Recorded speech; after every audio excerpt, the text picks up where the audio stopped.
In this video today, we're going to be learning about perineal care on the male anatomy on the penis. To begin with this, we have to have our gloves first and foremost, alongside with our peri wipes. These are the cleaning wipes that you can moisten, and alcohol swabs if needed to clean the tubing of the catheter. So to begin, we have to hold the catheter in place and begin at the head of the penis, working our way from front to back, making sure we get right into there, cleaning it all out properly.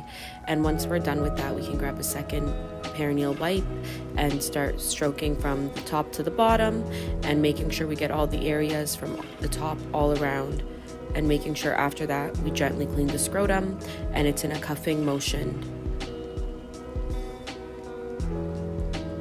Now we're going to clean the catheter itself. So we hold the catheter in place, we take the tubing, and we can wipe it two ways. We can either wipe it straight down, or we can wipe from side to side to ensure that we get every single section to make sure that it is clean.